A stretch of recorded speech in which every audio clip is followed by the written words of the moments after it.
as usual, I don't know if nasa gitna ako ng frame. But yeah, let's start this video.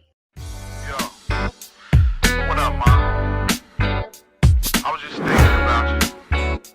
Thinking how wonderful you are. Okay, so hey guys, it's Bisham. Welcome back to my channel. This is gonna be the first episode of the series that I created called 50. Basically, ang name ng series is ang name ng series is 50 series. So it's basically, wait, meron na rin akong script because I don't want to mess up kung ano man sinasabi ko. So it is a series wherein I basically spill the tea and answer 50 of your questions, whatever they may be. Or not necessarily just questions. For this episode, it's gonna be questions. But for the next episodes, I was thinking like we're gonna learn 50 facts together. You're gonna see how much it blows my mind. Like busting 50 myths, like myths that you can bust at home. I already searched in a few videos and I think that's gonna be a fun video. And like, marami nakaplano. so yeah, but this is gonna be the first one. And since hindi pa ako gumagawa ng Q&A video about myself, this is exactly what this video is gonna be about. Me.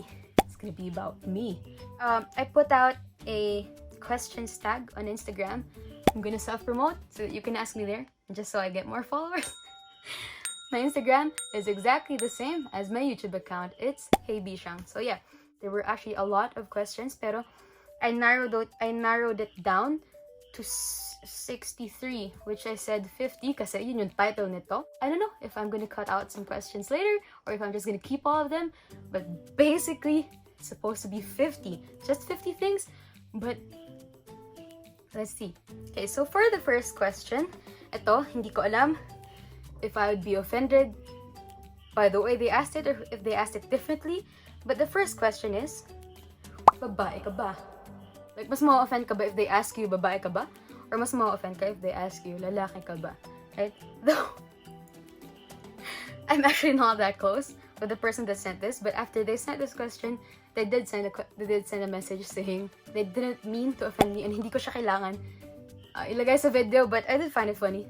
And the answer to that is yes, babae ako. Now, the next one is, if may anak na ba ako? I have 2 nephews. I have about 7 or 8 dogs right now. Ilan ba? Wait. I have Shrek, I have Fiona, I have Million, I have Chili, I have Papu, I have Blushan, I have Tanky, and I have Tonka. Yeah, I have 8. I have 8 dogs right now. And I think that's enough. I don't have kids, but those are my babies. So yeah. Okay, ito, kinabahan ako sa next question na to. And that's, anong course and year mo na? I'm actually second nga ba? Hindi, yung course mo na sagutin ko. I'm studying architecture. I'm 2nd year irregular. Actually, nag-start na ulit ako mag-seryoso ng studies ko this sem. Then ECQ happened, which is really, really sad kasi I worked hard this sem. For the past sem. Medyo petty. Next question is, what's your job po? I actually do not have job. Unless you consider my singing job, which it kinda is. But, I mean, I guess I kinda work for my mom. Pag doon ako sa office, sometimes I run errands, madalas taga-timpla ng kape. Because my mom does have her own real estate company. My sisters, yung isa CEO, the other one is vice president. Among our other businesses, kasi we also bought a mall in Zambales. So I don't really have a job. They have jobs, I'm just tagging along. And ito, one of my friends asked this, and this is such a serious question, and I really appreciate na tinanong to sa akin.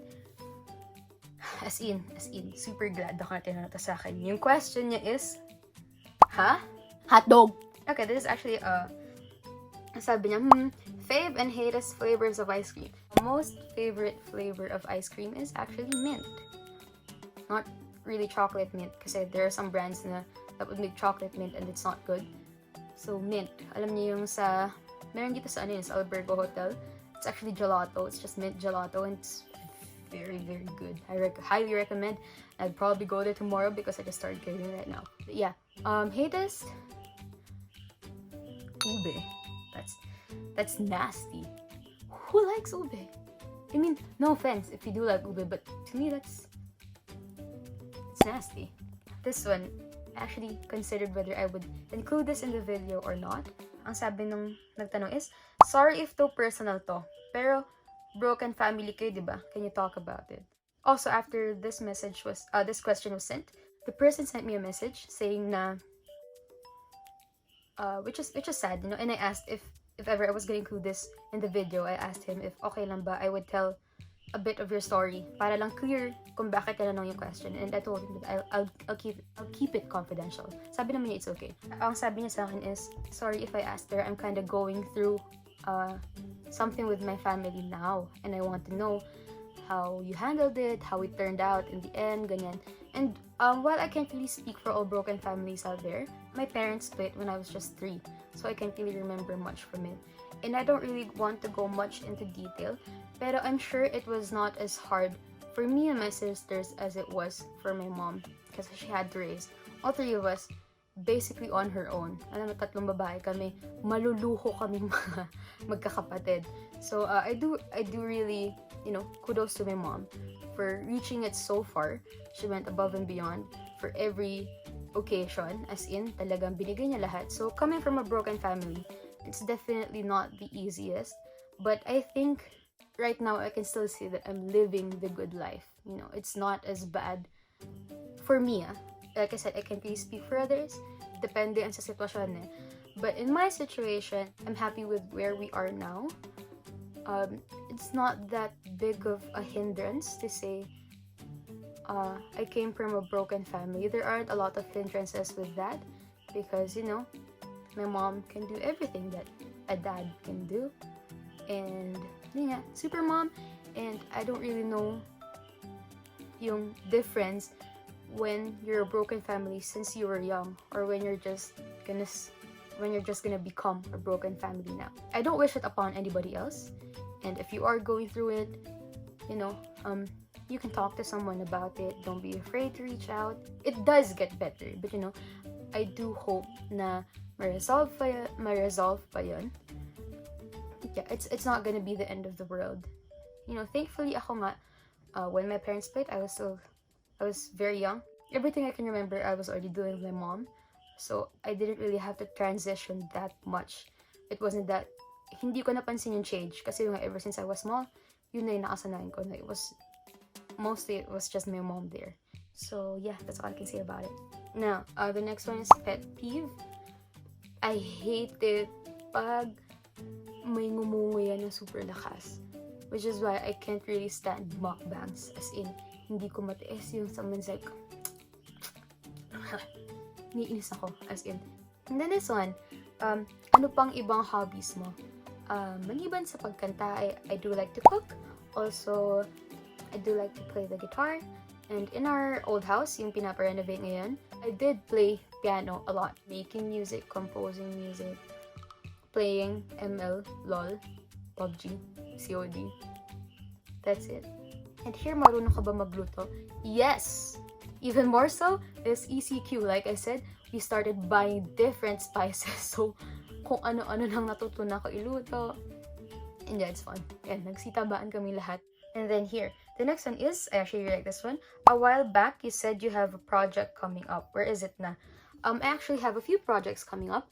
And one of those projects already launched already. And I did it with Rapido, yung nag-flip top. And a producer, his name is Sir Von Magno, Florida, I think. There were also different people on that song, but we already launched that song. That was actually made, I guess, parang medyo booming pa yung pandemic. It's a song about frontliners, dedicated to frontliners actually. And it's, wait, ano ba title nun? Oh my gosh, I'm sorry, wait lang. Nasa harapan.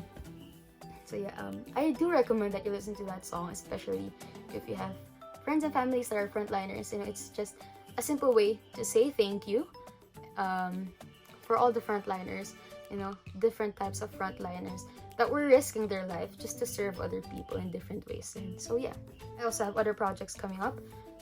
If only this ECQ didn't happen, siguro na-launch na rin yung iba na yun. But I am collaborating with local artists ngayon. Some of them are rappers rin. So that we plan on bringing out our own music. And I do hope you stay tuned for that. Oh, and someone asked this. One thing you'd tell your 10-year-old self. Don't rush. You really don't have any reason to rush into anything. And then here. Where do you see yourself 10 years from now? I'm actually not sure. Definitely, ang hope ko is nakagraduate na ako. First of all, nakagraduate na ako. But I would really like to be a professional singer by then. Where I see myself 10 years from now is hopefully bigger na tong YouTube ko. And, you know, I'm doing a lot better in life. And nabalik ko na kay mama. Lahat nakabuti na sa akin. I'm able to buy my own things. I'm able to support myself. And I'm able to create all the content I want. I want to be able to just sing all the songs I want. And just create all the music I want. Hopefully successful. Hopefully with a lot less fat. And then here, the other one is makeup or no makeup. Pag hindi ako nakaharap sa camera, definitely no makeup. When I was still a lot more insecure about my skin, hindi ako makalabas ng bahay nang walang makeup, which is actually very counterproductive. Lalong mas makaklog yung pores, and it's just not gonna be good for your skin. So it actually took me a while to overcome that. Na kahit hindi po ako yung skin ko nun, lalabas na ako nang papasok na ako sa school nun, nang hindi naka-makeup. And, you know, it wouldn't really make that much of a difference. You'll see that not everyone would care. Like, you could still pass the hallway and no one would stare at you for having pimple marks or for having acne on your face, diba? A lot of people have it. Mostly everyone has had it already. Pero syempre, when I am on video, I would like to have my makeup on. Definitely. And then here, family traditions. Do we have any family traditions? I guess it's not that much different from the family traditions of other people. For example, birthday, whenever you're 18, diba, magdedebut ka. As for me, I had my debut at 21. Kasi nung 18, pinera ko, I told my mom I don't really want to throw a party. So we just had an Asia tour. But then when I was turning 21, I was like, I really want to have a party. So we threw a party. And it was actually very fun. And here, single ka ba?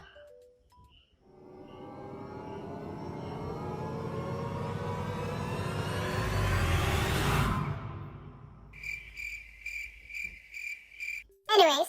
Okay, weird food combinations na gusto mo or mare-recommend mo.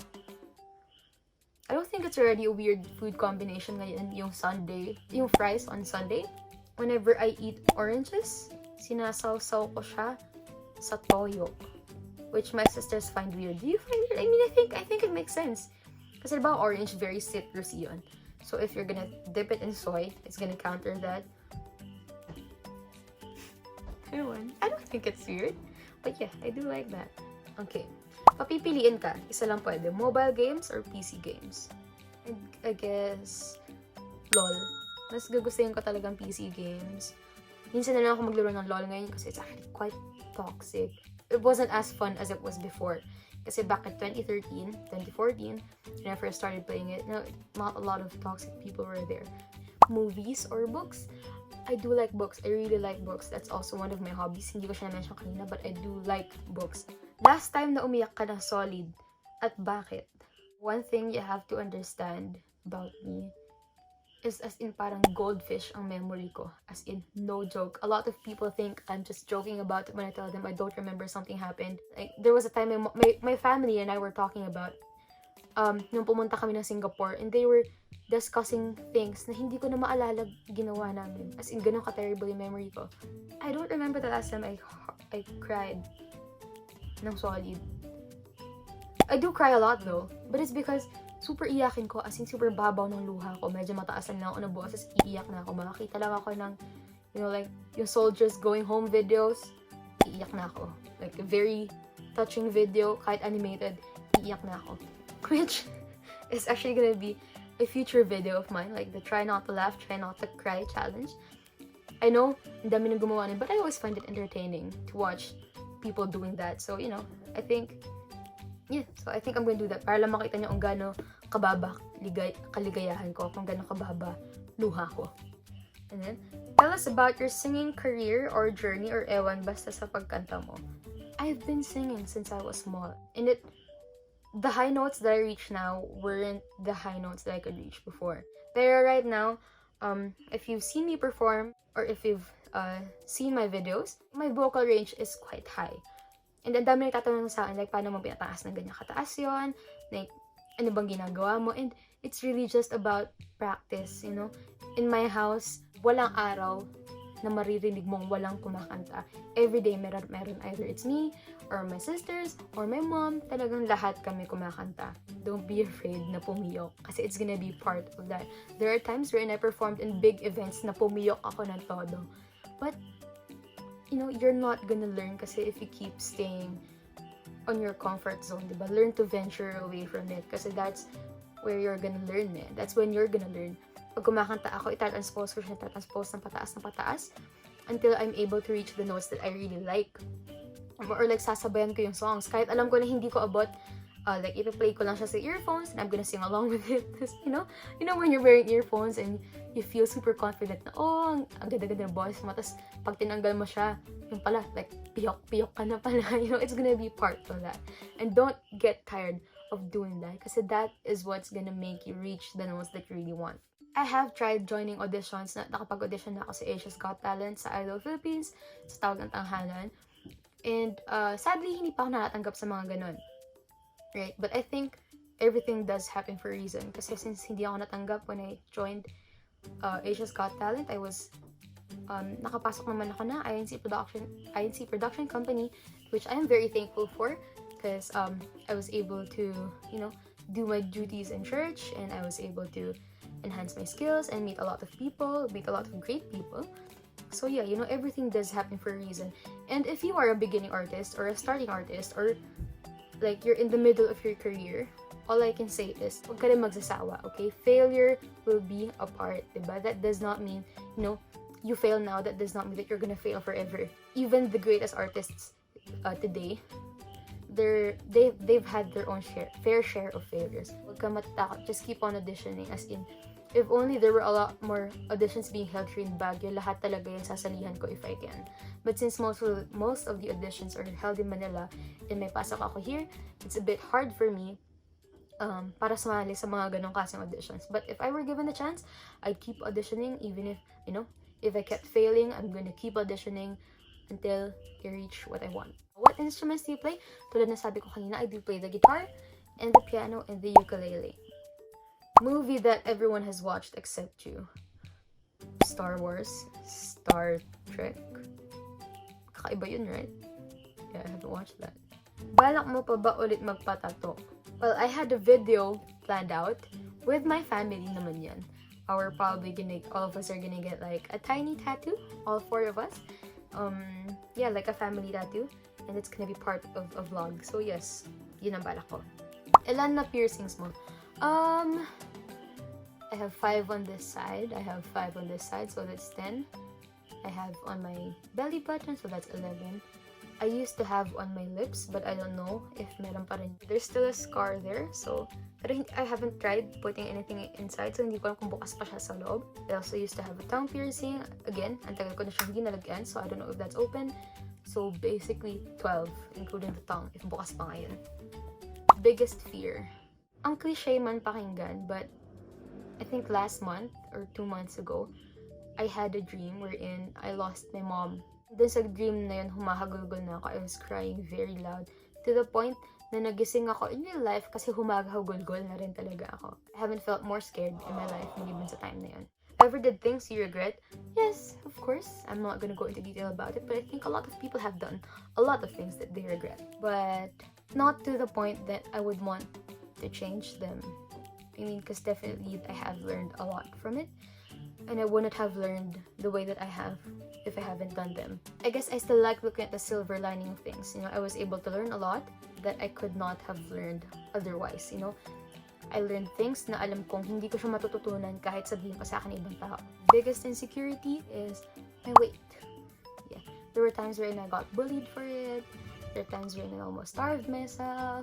Yun nga, when I lost 30 pounds dati, almost for a month, I just ate a fruit for a day. No joke, just a fruit for a day. Nagreklamo yung pamilya ko kasi sama-sama ng ugali ko nun. But yeah, I got thinner, pero yun nga, bumagsak na yung system ko, which I'm still paying dearly for until now. Pansin ko you like getting your nails done. I do. I really do like getting my nails done. Very meticulous ako sa kamay. Ngayon nga, medyo iwi kasi I was just the one that did it. So I like the look of having well-groomed hands and feet. Feels very clean. Diba? Tapos ang sarap-sarap tignan pag naka-nail polish na maayos, even on guys. Ang very first thing na tinitignan ko is kamay. I like this question a lot. You ever had cosmetic surgery? I have tried it before. I find nothing wrong with that. I'm not against it. What did you want to be when you were young? Try ko ulit yung goldfish memory ko. I honestly cannot remember. But I'm pretty sure it was something cliche. Probably something like an astronaut. I really wanted to be an astronaut when I was young. As in, you regret cutting your hair. Actually, for the first, I guess, 2 days, ni-regret ko yun. I was just trying to put on a smile. Pero after that, I started to love it actually. And I guess it's all on how paano mo siya dadalhin. It wasn't really on my bucket list. Pero I'm glad I did do it. Okay, food that you hate? Spaghetti. I hate it. I don't know why people like it. I also do not like pancit. Food that you like but not everyone does. Wala ka. A lot of people find that very weird. Either burrito or adobo. I swear if you haven't tasted it yet, it's good. It's a lot better than chicken. As in, malayo. Yung texture ng meat, it's like chicken. But mas masarap siya. Dogs or cats? Like I said, I had about 8 dogs. The most dogs we had at one time was when we were still living in our old house. We had, I think, 14 dogs all at once. Is it hard to have a YouTube channel? I guess, yeah. Actually, I was supposed to do a separate video on that. But yeah, it is quite hard to have a YouTube channel, especially when you're starting out. Plan ko na mag-start ng YouTube channel for about almost 3 years now. Tas recently ko lang siya talagang hinandle, which is actually sayang. If only I've started before, I'm pretty sure my YouTube channel would be a lot farther from where it is now. What hindered me to start my YouTube channel is yung fear. Now, what if it fails? What if it does not excel? Diba? What if not a lot of people watch it? What if not a lot of people would subscribe? But you know, what I'm telling you is if you have plans on starting a YouTube channel, do it. You have nothing to lose and everything to gain. Yun nga, like I said, I'm gonna be doing a separate video about this. And I really hope that you watch it kasi I'm gonna be sharing with you my journey kung bakit ako nag-start, bakit ngayon lang ako nag-start, and what I'm doing to grow it, how to grow it, how to remain a positive mindset about it. So yeah, I hope you watch that. And ito, height mo, not a lot of people will believe this, but I'm actually just 5'1". So pag sinasabi ko sa mga tao, hindi sila naniniwala kasi mukha daw akong matangkad sa pictures. Comedy or horror? Comedy all the way. I cannot watch horror. I remember watching horror. I think it was The Devil's Inside Me. I watched it with 3 of my friends in high school. And I swear, pagkatapos ng movie, yung mga nakatabi kong mga kaibigan ko, they all had marks on their arms kasi nagdidig in yung nails ko. As in, naiingayan na sa akin yung lahat ng katabi ko doon sa cinema kasi sigaw ako na sigaw kahit wala nangyayari. As in, super hina ng puso ko pagdating doon. Pagdating sa horror, I really cannot watch it. I don't remember if I've been like that all my life. Kasi I do remember parts of horror movies that I used to watch before. Ano na yung horror movie ni Chris Aquino? Basta alam niyo, yung may bago Basta yun. And then, I do remember parts of The Grudge. I do remember parts of The Ring, which I hate. I wish I never watched them. Siguro, that's the reason ko bakit tatakot ako ngayon. Basta as in, mas magugulatin ako. As in, super bilis ko lang magulat. Favorite genre pa tawag doon, of books. Mahilig kasi ako sa not necessarily sci-fi, but fiction. Mahilig ako sa fiction. So, Harry Potter books about witches, books about monsters. I do like it. But what I also like is books with conspiracy theories. If you've watched The Jefferson Key, Inferno, may mga ganun. Things including the Illuminati. I mean, very interesting yung ganung books, like things about the Vatican, the government, you know, like national treasure types of stuff. Yun ang gusto kong content ng books. And then second to the last question, how old are you? I'm 21, just turned 21, and I'm gonna be turning 22 on, like I said earlier, November 4. And ito, excuse me, pronounce rendezvous. Charot, rendezvous. Kau nga, pronounce mga Gucci, oh. Gucci yun. So yeah, I hope you did enjoy this video. And if you did, please hit the like button. Don't forget to subscribe and ring the bell. Naalala ko na siyang sabihin ngayon. So please like the video for me to know na gusto niyo yung itong series na to. And as usual, have a great day. Stay hydrated. My water is over there, so imaginary straw. And see you next time. Bye!